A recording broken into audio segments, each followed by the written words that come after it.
नमस्कार, मी स्नेहा. आपण पाहताय साम टीव्ही. साम संजीवनी या आरोग्य विशेष कार्यक्रमामध्ये तुम्हा सगळ्यांचं स्वागत. आजार किंवा व्याधींच्या लक्षणाच्या टप्प्यामध्येच त्याच्या मूळ कारणांचा शोध घेणं आणि रोगनिदान करणं तसंच पुढील गुंतागुंत टाळण्यासाठी योग्य वेळेत रोगनिदान चाचण्या या महत्त्वाची भूमिका बजावतात.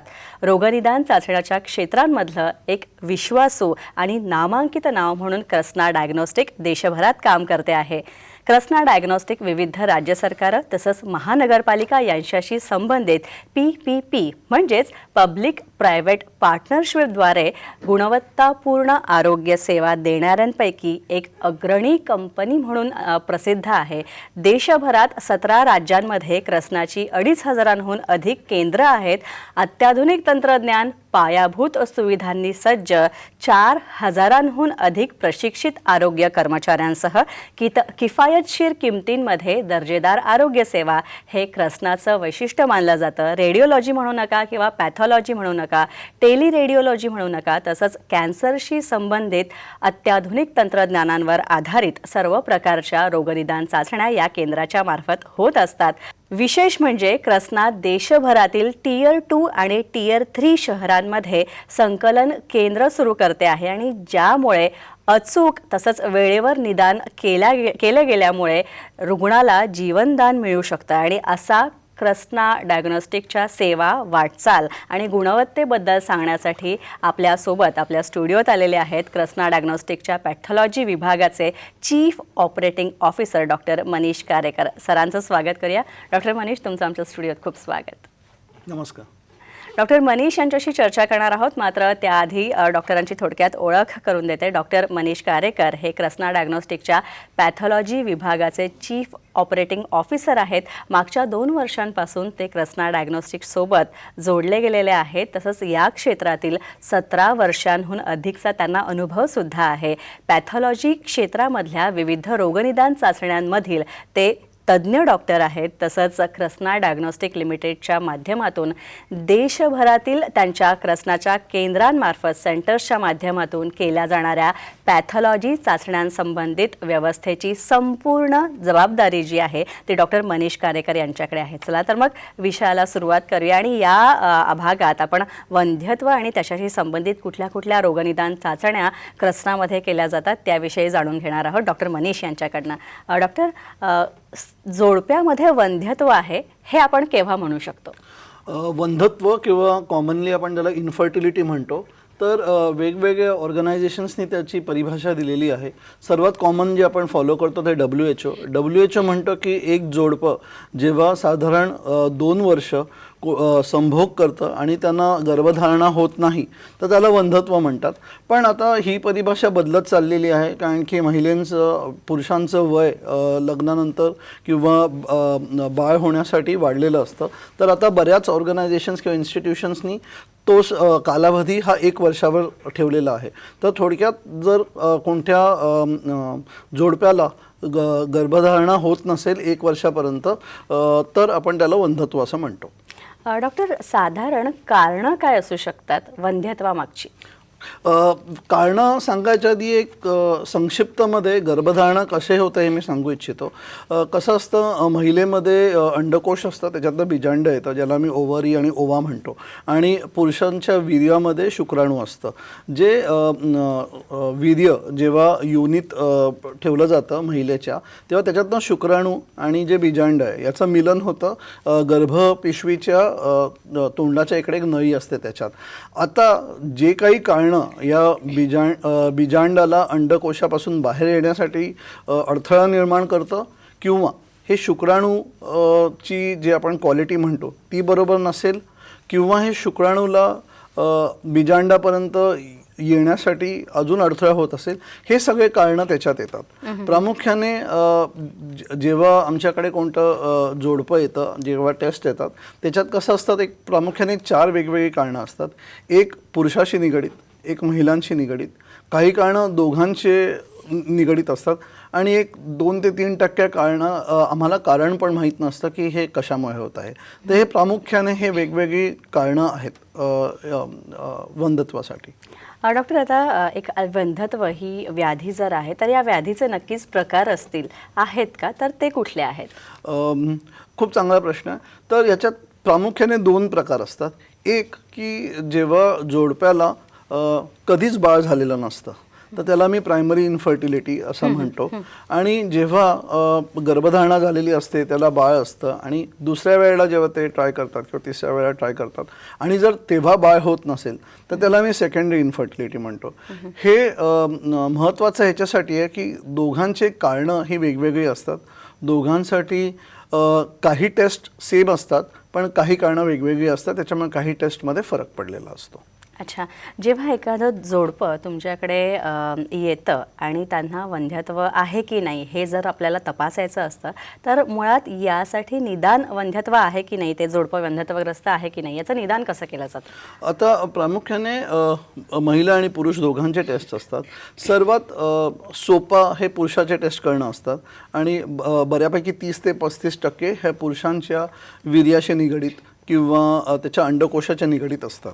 तर सर्वात कॉमन टेस्ट जी आपण म्हणतो ती वीर्याची टेस्ट असते, ज्याला आपण सेमेन अनालिसिस म्हणतो.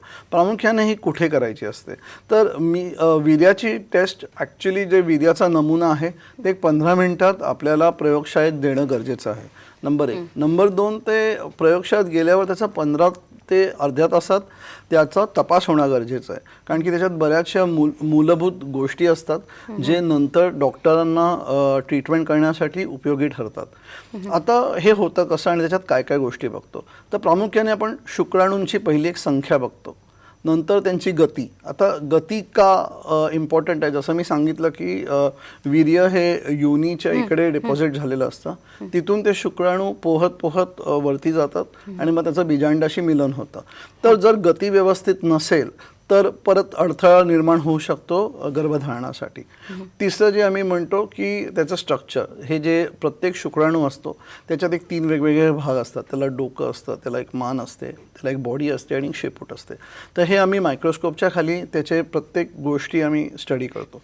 या 3 गोष्टी आहेत. नंतर WHO संख्येच्या बाबतीत एक सांगितलं आहे की 13 मिलियन म्हणजे साधारण 1.3 crores ही नॉर्मल एका कोणत्याही पुरुषामध्ये संख्या असते शुक्राणू. त्याच्यापेक्षा कमी असेल तर थोडा प्रॉब्लेम होऊ शकतो. आता 1.3 crores हा खूप लार्ज नंबर आहे, पण आणि मिलनासाठी किंवा गर्भधारणासाठी एकच लागतं. तर प्रॉब्लेम कुठे? प्रॉब्लेम असा आहे की जो अडथळा येतो आणि जे पोहून त्याला जावं लागतं. तर जस्ट मी तुम्हाला कारण म्हणजे एक उदाहरण देतो आहे की आधी जरी 1.5 कोटी असतील तर ते थोड्या डिस्टन्स नंतर ते साधारण 1 लाख होतात, मग 50,000 होतात, मग 100 होतात. तर त्याच्यामुळे ती संख्या खूप मूलभूत आहे. सेकंड इम्पॉर्टंट जे आपण एक प्रथिन असतं जे फ्रक्टोज आम्ही म्हणतो, जसं आपल्याला बॉडीला ग्लुकोज लागतं तसं 1 ते 1.5 दिवस हे साधारण वीर्य योनीच्या इथे असतं. ते आधी गोठलेल्या प्रमाणात असतं, नंतर ते विरळ होतं, पातळ होतं आणि मग ते शुक्राणू पोहायला लागतात. आता त्यांना ती एनर्जी लागते तिथपर्यंत जाण्यासाठी. ह्याच्यासाठी फ्रक्टोज हे खूप इम्पॉर्टंट असतं. कधी काही पुरुषांमध्ये जे फ्रक्टोज देणारं एक पर्टिक्युलर नळी असते ती ब्लॉक होते, त्याच्यामुळे फ्रक्टोज नसतं. जरी शुक्राणू मायक्रोस्कोप खाली व्यवस्थित असतात, पण फ्रक्टोज नसेल तर त्याला वरती जायला एनर्जी मिळत नाही. तर हे एक कारण असतं की वीर्यामध्ये प्रॉपर एनर्जी नसल्यामुळे ते गर्भधारणा होत नाही. तर हे बेसिक 95% टेस्ट असतात वीर्यामध्ये. काही वेळा सगळं नॉर्मल असतं वीर्याच्या टेस्टमध्ये. मग काही स्पेशल टेस्ट असतात, कारण की महिलांमध्ये टेस्ट केल्यावर पण त्यांच्यात पण काही मिळत नाहीत. तर काही शुक्राणूंच्या स्पेशल टेस्ट असतात, ज्याला मी स्पर्म अँटीबॉडीज आणि आम्ही एक फ्रॅगमेंटेशन स्टडीज म्हणतो, ते करावे लागतात. हा पुरुषांचा भाग झाला. महिलांचे जे टेस्ट असतील तर महिलांच्या टेस्टमध्ये जसं मी प्रामुख्याने सांगितलं की अंडकोशातनं बीजांड रिलीज होतं. तर ते बीजांड रिलीज व्हायला काय अडथळा झाला तर अडथळा कशामुळे होऊ शकतो? तर युजली आपल्या मेंदूच्या खाली एक छोटी ग्रंथी असते, ज्याला मी पिट्युटरी म्हणतो. तर जी कोणत्याही महिलेला मासिक पाळी येते, तर जो पहिला दिवस असतो रक्तस्रावाचा त्याला आपण फर्स्ट डे म्हणतो. आणि साधारण 12 ते 15 दिवसात एक बीजांड आहे ते रिलीज होतं आणि मग त्याच्यानंतर मग त्याची गर्भधारणासाठी ते रेडी होतं. आता जर जे LHFSH आम्ही काही हार्मोन्स म्हणतो जे रिलीज होतात, त्याच्यात जर काही प्रॉब्लेम असेल तर बीजांड रिलीजमध्ये प्रॉब्लेम होतो. सेकंडली, एकदा बीजांड रिलीज झालं त्याच्यानंतर काही अजून हार्मोन्स रिक्वायर्ड असतात गर्भधारणा गर्भपिशवीच्या इथे कंटिन्यू करण्यासाठी, ज्याला आम्ही प्रोजेस्ट्रॉन म्हणतो. जर अंडकोशातनं त्या हार्मोन्स पण नीट रिलीज होत नसेल तरी पण हा अडथळा निर्माण होऊ शकतो. ह्या थोडक्यात काही टेस्ट आहेत ज्याला आपण म्हणतो LHFSH प्रोलॅक्टिन. ह्या इम्पॉर्टंट आहेत इन टर्म्स ऑफ वंध्यत्व महिलांसाठी. यानंतर साम संजीवनीमध्ये एक छोटासा ब्रेक घेऊया.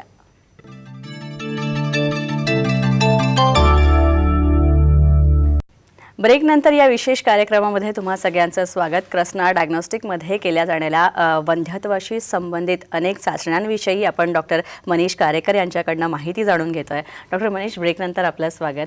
डॉक्टर, मघाशी तुम्ही ब्रेकच्या आधी म्हणालात की पुरुषांमध्ये जशा चाचण्या केल्या जातात तशा महिलांमध्ये सुद्धा चाचण्या केल्या जातात. मात्र महिलांमध्ये विशेषतः आणखी कुठल्या आधुनिक चाचण्या इथे केल्या जातात किंवा त्यांचे आणखी काही प्रकार आहेत का वंध्यत्वाशी संबंधित? हो आहेत. जसं मी सांगितलं, कॉमन टेस्ट जे असतात ते LHFSH प्रोलॅक्टिन आहेत. ते युजली मासिक पाळीच्या पहिल्या किंवा दुसऱ्या दिवशी करणं गरजेचं असतं. अजून एक, जसं मी आधी सांगितलं की जसं एक अंडकोशातनं बीजांड असतात, तर एक गोष्ट खूप महत्त्वाची आहे. पुरुषांमध्ये शुक्राणू हे सतत थ्रूआउट देअर लाईफ टाईम हे बनत असतात. फिमेल्समध्ये जेव्हा एका छोट्या बाळाचा जन्म होतो आणि जेव्हा ती मुलगी म्हणून असते, तर जेवढे बीजांड तिच्यात तेव्हा असतात तेच पूर्ण लाईफटाईम असतात. त्याच्यामुळे त्यांचा नंबर हा कधीही वाढत नाही. थोडक्यात सांगायचं म्हणजे समजा कोणतीही मुलीमध्ये जेव्हा तिचा जन्म होतो एक साधारण 10 लाख बीजांड असतील तर तेच कंटिन्यू होतात. आता काय होतं की जसं महिलेचं वय वाढतं तसं त्या बीजांडाचं पण तेवढं वय वाढलेलं असतं. कोणत्याही प्रेग्नन्सी किंवा गर्भधारणासाठी डॉक्टरांना हे जाणणं गरजेचं असतं की ओव्हेरियन रिझर्व किंवा बीजांडमध्ये अजून किती अंडकोशामध्ये अजून किती बीजांड बाकी आहेत. तर त्यासाठी एक टेस्ट असते ज्याला आम्ही AMH म्हणतो किंवा अँटी मुलेरियन हार्मोन म्हणतो. ह्याची युजली व्हॅल्यू अराउंड 1.5 to 4च्या मध्ये असणं गरजेचं असतं इन टर्म्स ऑफ जर अजून काही इन्फर्टिलिटी प्रोसिजर्स करायचे असतील. त्याच्यापेक्षा कमी असेल तर अजून काही प्रोसिजर्स डॉक्टरांना ठरवावे लागतात. त्याच्यापेक्षा जास्त असेल तर अजून काही हार्मोनल टेस्ट करावे लागतात की आपण एक कॉमनली एक आजार आहे, त्याचं नाव आहे पॉलिसिस्टिक ओव्हेरियन सिंड्रोम किंवा PCOD म्हणतो. तर PCODमध्ये काय होतं की जे फिमेल हार्मोन्सच्या ऐवजी फिमेल्समध्ये महिलांमध्ये मेल हार्मोन्सचं प्रमाण वाढतं. तर ते डिटेक्ट करण्यासाठी काही ॲडिशनल टेस्ट असतात, जसे DHEA, DHES म्हणू, टेस्टोस्टिरोन म्हणतो, DHT म्हणतो, सेक्स हार्मोन बाइंडिंग ग्लोबुलिन. तर हे पण करणं गरजेचं आहे. आणि जसं AMHची व्हॅल्यू जास्त असेल आणि कमी असेल त्याच्या अनुषंगाने ह्या टेस्ट केल्या जातात. पण डॉक्टर, एकदा गर्भधारणा महिलेमध्ये झाली तर गर्भधारणा झाल्यानंतर काही चाचण्या कुठल्या महत्त्वाच्या असतात का ज्या करायला हव्यात? आता गर्भधारणा झाली तर ही खूप चांगली बाब असते जोडप्यासाठी. तर ह्याच्यासाठी प्रामुख्याने पहिलं तर सर्वात पहिलं जो लक्षण असतं की त्यांचे पिरियड्स मिस होतात किंवा पाळी मिस होते, त्याच्यामध्ये एक कॉमन टेस्ट असते युरिन प्रेग्नन्सी टेस्ट. ऑब्व्हियसली मग गायनाकोलॉजिस्ट किंवा ऑब्स्टेटिशियनकडे जातात. सर्वात कॉमन जे टेस्ट असतं की हिमोग्लोबिन म्हणजे CBC केलं जातं. का? कारण की जो बाळ आहे त्याला आपण पॅरासाईट म्हणतो, तो कम्प्लिटली त्याच्या आईवर डिपेंडंट असतो. त्याच्यामुळे आईचं हिमोग्लोबिनचं स्टेटस आणि बऱ्याचशा गोष्टींचं स्टेटस बघणं गरजेचं असतं. आपण CBC करतो, एक ब्लड ग्लुकोज म्हणून एक टेस्ट करतो.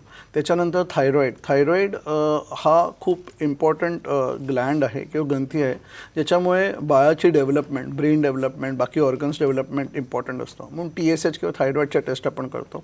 इन्फेक्शन जसं HIV, हेपॅटायटिस B, HCV हे खूप कॉमन आहे. गुप्तरोगाची एक टेस्ट असते VDRL, ती केली जाते. थ्रूआउट द प्रेग्नन्सी, कारण की आपण कॉमनली म्हणतो की तो दुसरा जन्म असतो म्हणून रक्ताची पण कधीही गरज लागू शकते. तर एक ब्लड ग्रुप आपण एक टेस्ट करतो आणि एक युरिन रुटीन. तर इनिशियली जेव्हा फर्स्ट टाईम प्रेग्नन्सी डिटेक्ट होते आणि फर्स्ट टाईम डॉक्टरांकडे जातात तर ह्या बेसिक टेस्ट करणं गरजेचं असतं आणि ते करायला सांगतो आपण. आता गर्भधारणा झाल्यानंतर तो गर्भ त्या महिलेमध्ये मातेमध्ये नीट वाढतोय की नाही याचं सुद्धा निरीक्षण महत्त्वाचं असतं डॉक्टर. तर या संदर्भात कुठल्या टेस्ट आहेत का आणखी? हो, ह्या संदर्भात पण आहे. आता आपण शहरात वगैरे राहू तर usually once a month obstetrician किंवा डॉक्टरकडे व्हिजिट होते. तर एक बेसिक टेस्ट ते युजली CBC बघतात आणि पहिल्या टेस्टवरनं जे आपण फर्स्ट टाईम ज्या टेस्ट केल्यात त्याच्या स्वरूपाने मग बाकीचे टेस्ट ठरले जातात. कॉमनली जे असतं ते एक CBCची टेस्ट असते. थायरॉईड समजा नॉर्मल आमच्यात नॉर्मल TSHची लेवल जी 5.5 असते पण जसं बाळाला त्याची गरज जास्त असते म्हणून ती TSHची लेवल युजली 2.5 असते. म्हणजे त्याची जास्त गरज बाळाला असल्यामुळे TSHचं एक रेग्युलर मॉनिटरिंग गरजेचं असतं. जसं बाळ वाढतं आणि साधारण 12 आठवड्यापर्यंत येतं, म्हणजे आपण जे म्हणू 3-3.5 महिन्यापर्यंत, तेव्हा खूप इम्पॉर्टंट टेस्ट ज्याला म्हणतो आपण की सोनोग्राफीची टेस्ट आहे, नेझल बोन आणि न्यूकल ट्रान्सल्युसन्सी, आणि त्याच्याच बरोबर एक आईची रक्ताची टेस्ट होते ज्याला आपण ड्युअल मार्कर म्हणतो. नेझल बोन म्हणजे बाळाच्या नाकाचं हाड असतं आणि बाळाच्या मानेच्या इकडची एक सूज असते. त्याच्यावरनं आपण अजून आईचे 2 टेस्ट घेतो. एक पापा म्हणून असते आणि एक फ्री बीटा HCG म्हणून असते. या 4 गोष्टी एकत्र करून आपण एक रिपोर्ट देतो. त्याच्यामुळे बाळाला काही जेनेटिक ॲबनॉर्मॅलिटी जे त्याचं जीवन पुढे जर जन्माला आला तर धोक्यात येऊ शकतो का, तर हे कळण्यासाठी ह्या टेस्ट असतात. ही एक जर कोणी त्या महिलेनी मिस जरी केली तरी आपण परत ही 16व्या किंवा 18व्या आठवड्यात पण करू शकतो. तर एक ड्युअल मार्कर 16 किंवा 18व्या आठवड्यात जी करतो त्याला आपण क्वाड्रपल मार्कर म्हणतो. तर ह्या कॉमन टेस्ट आहेत. अजून पण काही स्पेशल टेस्ट आहेत, ते पण मी नंतर सांगेन. डॉक्टर, या स्पेशल टेस्टकडे मी येणार आहे. गर्भारपणात, गरोदरपणात आई आणि बाळ दोघांचंही निरीक्षण व्यवस्थितरित्या व्हायला हवं म्हणून काही विशेष चाचण्या सुद्धा केल्या जातात, तर त्या काय आहेत आणखी? सर्वात इम्पॉर्टंट तुम्ही ऐकलं असेल की जशी गर्भधारणा होते आणि प्रेग्नन्सी प्रोग्रेस होते तशी ब्लड प्रेशरचं प्रमाण पण काही फिमेल्समध्ये आढळून येतं. त्याच्यामुळे कधी बाळात काय होतं, ब्लड प्रेशर वाढल्यामुळे वार असते ज्याला आपण प्लासेंटा म्हणतो, ज्याच्यातनं सगळं न्यूट्रिशन किंवा खाद्य आईकडनं बाळाकडे जातं. एकदा ब्लड प्रेशर वाढलं त्याच्यामुळे ब्लडचा स्पीड वाढतो, त्याच्यामुळे प्रॉपर खाद्य बाळाकडे येत नाही, बाळाची मग साईज कमी होते. हा एक भाग झाला. सेकंड, अजून काही आजार आहेत ज्याला आपण प्री एक्लॅम्शिया म्हणतो, ज्या धोक्याच्या असतात आईसाठी.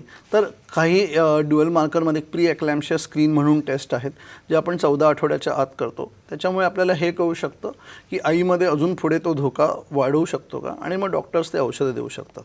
अजून एक टेस्ट जसं मी सांगितलं की ड्युअल मार्कर किंवा क्वाड्रपल मार्कर टेस्ट, समजा ती ॲबनॉर्मल आली तर पूर्वी साधारण एक 7-8 वर्षाआधी काय करायचो की एक सुई किंवा सिरिंज नीडल घेऊन जे आईच्या गर्भाशयात असतं त्याच्या अवतीभोवती पाणी असतं, तर त्याच्यात आम्ही सुई इंजेक्ट करून ते पाणी घ्यायचो किंवा वारीचा एक छोटा तुकडा घेऊन एक कॅरिओटायपिंग टेस्ट करायचो. त्याच्यामुळे कळायचं की बाळात काय नक्की प्रॉब्लेम आहे की नाही. आता ॲडव्हान्समेंट्समुळे असं आलं आहे की एक NIPT म्हणून टेस्ट आहे ज्याला मी नॉन इन्व्हेजिव्ह प्रीनेटल टेस्ट म्हणतो, की कसं होतं की आईच्या रक्तातूनच आपल्याला बाळाचा काही अंश त्याच्या ब्लडचा त्याच्यात असतो. तो नवीन तंत्रज्ञानामुळे आपल्याला कळून येऊ शकतो ऑलमोस्ट 99.5% की त्या बाळात प्रॉब्लेम आहे का. पण ती जर पॉझिटिव्ह आली तर परत आपल्याला फायनल टेस्ट करावीच लागते. पण जवळजवळ 4.5% टेस्ट, म्हणजे जर तुम्ही 200 लोकात 9 जणात ती टेस्ट वाचते. हा पण खूप मोठा आकडा आहे इन टर्म्स ऑफ टेक्नॉलॉजी आणि रिस्क टू द मदर.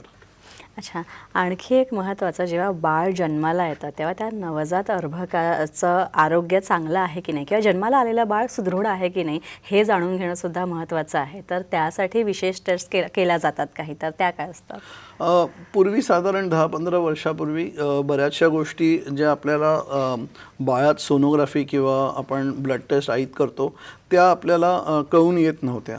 आता काय होतं की साधारण बाळ जन्माला आलं आणि 6 महिने 8 महिन्यानंतर जेव्हा ते रांगायला लागतं किंवा बऱ्याचशा आपण त्यांना माइलस्टोन्स म्हणतो की ज्या गोष्टी ते अचीव करणं गरजेचं असतात ते जेव्हा नाही करत तेव्हा मग इन्व्हेस्टिगेशन्स होतात. आपण छोट्या मुलांच्या डॉक्टरांकडे जातो आणि तेव्हा टेस्ट करतो. तर काही गोष्टी तेव्हा उशीर झालेला असतो. तर आता अशा अद्ययावत टेस्ट आल्यात की बाळाचं जे आपण हील म्हणतो त्या हीलमधनं एक छोटं ब्लड स्पॉट घेऊन 6 पासून 100 अशा वेगवेगळ्या टेस्ट करू शकतो. ज्याच्यामुळे कधी काय होतं की काही डाएट चेंज करणं गरजेचं असतं, काही बाळांना काही औषधं चालत नाही.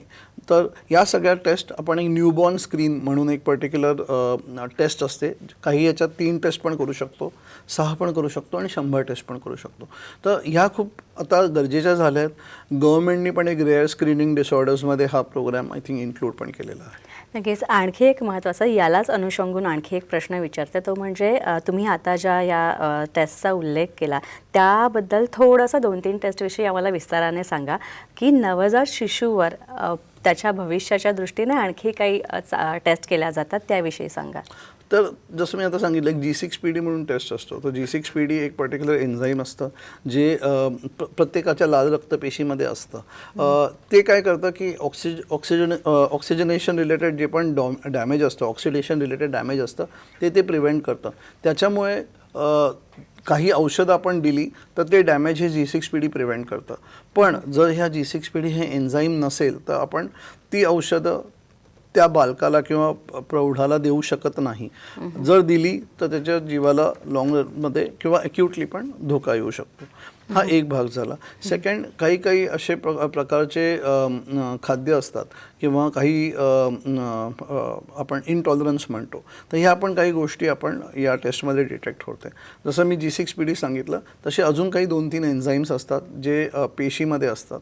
त्याच्यात पण जर त्या पेशींमध्ये ते एन्झाईम्सची कमी मात्रा असेल तर परत त्या बाळाला लॉंग रनमध्ये धोका होऊ शकतो.